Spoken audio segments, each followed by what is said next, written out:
Okay, so I'm going to start the base by cleansing the skin with some micellar water, just making sure it's nice and clean and ready for makeup. Then I'm going to use the Weleda Skin Food. I take a wee blob, warm it up between my fingers, and then I start by pressing it into the skin. It can be quite a stiff formula, so you do need to warm it up. So press it into the skin and then I start rubbing it in. It looks like I'm being a bit vigorous, but this is sped up. Yeah, so it gives the face a nice massage as well and gets some of the blood flowing and gets that skin a bit plumped up as well. And I let that soak in while I'm doing the eyes. Then I'm going to use the MAC Fast Response Eye Cream, and I'm going to use that along the orbital bone. Don't take it too close to the lash line there. It will naturally migrate up, so you don't need to. So just pop that along the orbital bone and let that soak in for a while. So you can see I've already done Molly's two different eye looks, but on the skin now I'm using the Charlotte Tilbury Hollywood Flawless Filter. You can see the amazing glow it gives there. It's so beautiful, and I use this on all of my clients. It just comes through the foundation really pretty.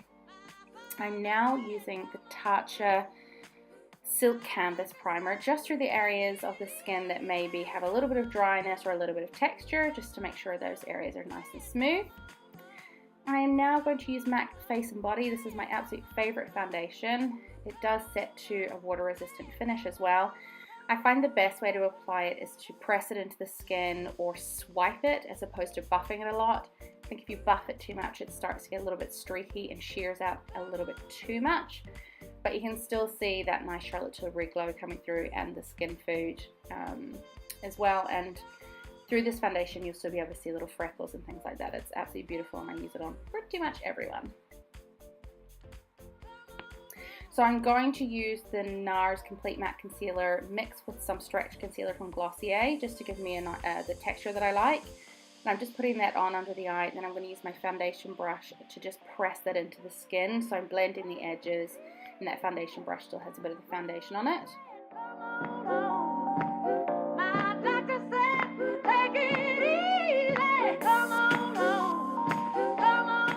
And then I'm going to use a little bit of concealer over any other areas of the skin that might have a bit of redness or any blemishes. Then I'm going to use the Hourglass Ambient Lighting Powder and Diffuse Light and set that concealer underneath the eyes.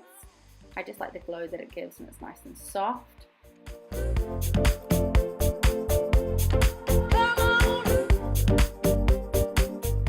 Then I'm going to take the Mercier Translucent Loose Setting Powder, and I'm going to put this on areas of the face that I want to be matte. So sort of across the middle of the forehead there, the upper lip, a little bit around the nose and on the chin, and get rid of any shine that we don't want.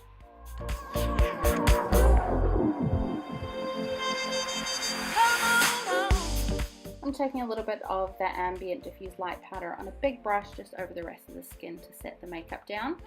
Then I am using the Physicians Formula Butter Bronzer along the high points of the face, so along the cheekbones, the top of the forehead, the bridge of the nose, a little bit on the chin, and then I like to take it down under the jaw a little bit as well. This is not contouring, this is just adding that little bit of color into the skin.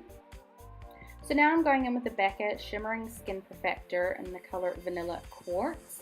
And I'm just going to take that along the high points of the face, so along the cheekbones, above the brow, just on the bridge of the nose. I'm not a fan of a super highlighted tip of the nose, and along the Cupid's bow.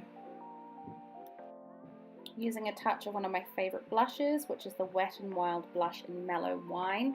It's just a really lovely, natural kind of blush shade.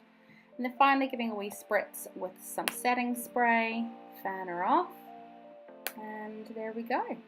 Thanks so much for watching. I hope you enjoyed this, and I will have a couple more videos with the two eye looks coming soon.